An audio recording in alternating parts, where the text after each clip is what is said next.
আমাদের সকল মুসলমানের একটা কথা যে হুজুররা এক এক হুজুর এক এক কথা বলে, কোথায় যাব, কি করব, হুজুরদেরই ঠিক নেই। তো ভাইরা, এটা খুব ভালো কথা, হুজুররা খারাপ, এতে সন্দেহ নেই। আপনি যখন আসরের নামাজের পরে বাজারে গেলেন থলেটা হাতে করে, আপনি মনে করেন মাছের দোকান, মাছের মার্কেটে অথবা গোশতের মার্কেটে বা আলুর মার্কেটে ঢুকলেন, প্রত্যেক দোকানদার ভাই আমার ভাই স্যার আসেন, স্যার আসেন, আমার কাছে ভালো আছে, আমার কাছে ভালো আছে, আমার অমুক জায়গায় তমুক জায়গায় বলতে থাকবেন। আপনি যেহেতু এক এক দোকানদার এক এক কথা বলছে, আপনি থলে হাতে করে আস্তে করে বাড়ি চলে আসবেন। কি করব, দোকানদারে এক একজন এক এক কথা বলে, বাজার আর করব না। এরকম মানুষ কি বাংলাদেশে পাওয়া যাবে ভাই? যাবে না। আপনি কি করবেন? যে যাই বলুক, আপনি প্রথমত দোকানদার চয়েস করবেন যে কোন দোকানে ঢুকবেন।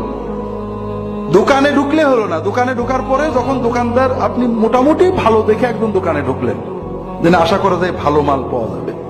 দোকানদার কি করলো, একেবারে দাড়ির পাল্লাটা এরকম ঢুকিয়ে দিয়ে 3 কেজি আলু একবারে তুলে দিল।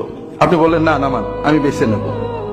আপনি একটা একটা করে বেছে নেন, পেঁয়াজ, আলু, টমেটো, কাঁচামরিচ, মাছ আপনি বেছে নেন। আপনি দোকান যাচাই করার পরেও পণ্য যাচাই করেন, যাচাই ছাড়া পণ্য নেন না। কিন্তু আপনি আসরের পরে বাজারটা বাড়িতে দিয়ে মাগরিবের নামাজের সময় মসজিদে ঢুকলেন। আপনি নামাজ পড়ে কিছু জিকির করছেন অথবা নামাজের ভিতরে কিছু আমল করছেন। আপনাকে যদি বলা হয় যে আমল কোথায় পেয়েছেন, ও অমুক হুজুর বলেছেন, আমলটা কিন্তু আপনি যাচাই করে নেননি। আপনি আলু যাচাই করেছেন, পেঁয়াজ যাচাই করেছেন, টমেটো যাচাই করেছেন, মাছ পর্যন্ত টিপে যাচাই করে একটা একটা করে আপনি দাঁড়িপাল্লায় তুলেছেন। কিন্তু আপনার ওজিফা, আপনার জিকির, আপনার নামাজ, আপনার দোয়া, আপনার কুলখানি, আপনার ইসালে সোয়াব, আপনার ফাতেহা আপনি যাচাই করে নেন না। হুজুর বলেছে আপনি করেছেন, সবাই করছে তাই করেছেন। তাহলে কি বোঝা গেল? তাহলে বোঝা গেল ভাইরা, যে আপনার কাছে আলু, পেঁয়াজ, পটল, টমেটো, পুঁটি মাছের যে দাম আছে, আপনার ইমান আমলের ওই দাম নেই। আপনি পুঁটি মাছকে যে গুরুত্ব দিয়ে ক্রয় করেন, আপনি আপনার জান্নাতকে ওই গুরুত্ব দিয়ে ক্রয় করেননি। ঠকে যাবেন ভাইরা। আরে ঠকে, এমন ঠকে, আপনি পুঁটি মাছ কিনতে যে, আলু কিনতে যে ঠকেছেন, পরের বারে আপনি জিততে পারবেন। কিন্তু ইমান কিনতে যে, আমল কিনতে যে ঠকে গিয়েছেন, পরের বারে যখন ঠকা বসবেন, ব্যাক গিয়ারে আর আসতে পারবেন না। এই জন্য ভাইরা, আমরা একটু সচেতন হই। আল্লাহ রসুল সাল্লাল্লাহু আলাইহি ওয়াসাল্লাম সচেতন, আল্লাহ কোরআনে বলেছেন, আল্লাযীনা ইসতামিউনাল কাওলা ফায়াত্তাবিউনা আহসানা, যারা কথা শোনে, শুনেই মানে না, শোনার পরে যাচাই করে ভালো কথাগুলো মানে। আমিও যেটা বলবো যাচাই করতে হবে। ভাইরা, বড় কষ্ট লাগে। আপনারা আলু, পটল, পেঁয়াজ যাচাই করেন, একটা জমি কিনতে গেলে দলিল যাচাই করেন, ঔষধ কিনতে গেলে আপনারা কোম্পানি খোঁজেন। এখন ডাক্তার ওষুধ লিখে দিলে তাও কোম্পানি কি স্কয়ার নাকি কোন ফার্মা, কি ফার্মা, আর ভালো ওষুধ খোঁজেন। দুর্ভাগ্য, ইমান আমল কিনতে গেলে আপনারা খোঁজেন না। ইমান আমল সহি কি, সুন্দর কি, আমাদের কথার উপরে পুরো আস্থা রাখবেন না, নিজেরা টুকটাক যাচাই করবেন। যাচাই করার মাধ্যমে, হ্যাঁ, আপনি যখন 5 বার এক ডাক্তারের কাছে চিকিৎসা করাবেন, 5 বার এক দোকান থেকে মাল কিনবেন, যখন দেখবেন যে না মানের মাল দেয়, আপনি 10টা যাচাই করবেন, 2টো যাচাই ছাড়াও নিতে পারবেন। তবে চিন্তা থাকবে যে যে কেউ ভুল করতে পারে। এটা হলো আমাদের বাঁচার উপায় ভাইয়েরা। সমাজে প্রতারণা থাকবে, ধোঁকাবাজি থাকবে, সব ক্ষেত্রে আইনে আছে, কোর্টে আছে, রাজনীতিতে আছে, মার্কেটে আছে। কিন্তু তাই বলে তো আমি আমার ইমানকে অবহেলা করতে পারি না। ভাইয়েরা, ঝিনাইদহ শহরে 1 কাঠা জমি কিনতে গেলে আপনারা কারোর কথার উপর বিশ্বাস করেন না। নিজেরা দলিল দেখেন, পিঠ দলিল দেখেন, মানে বর্তমান রেকর্ড দেখেন, আগের রেকর্ড দেখেন, সেই কতজন সাল বলে সেই সালের রেকর্ড দেখেন। এরপরে আবার রেজিস্ট্রি অফিসে খোঁজ নেন আগে কারোর বিক্রি হয়েছে কিনা।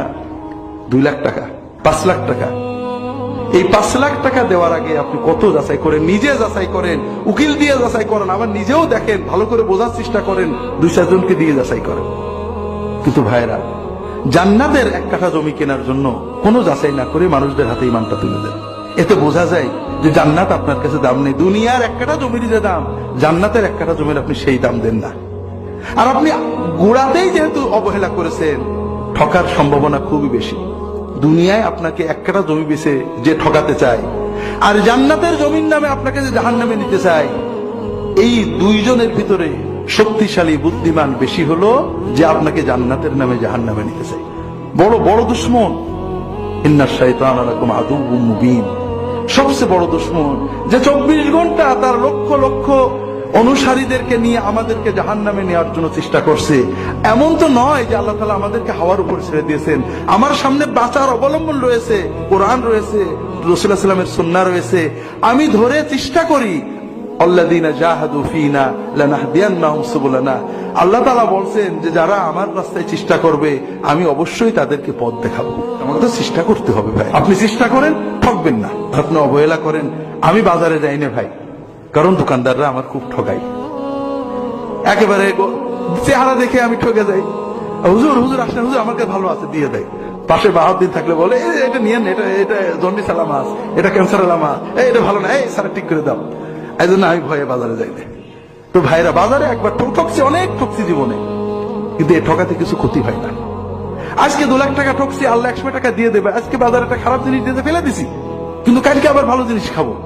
কিন্তু দুনিয়াতে আমল করছি, কিয়ামতে সে কঠিন দিনে যদি না পাই, সব হাওয়া হয়ে যায়, তাহলে এর চেয়ে কষ্ট আর থাকবে না।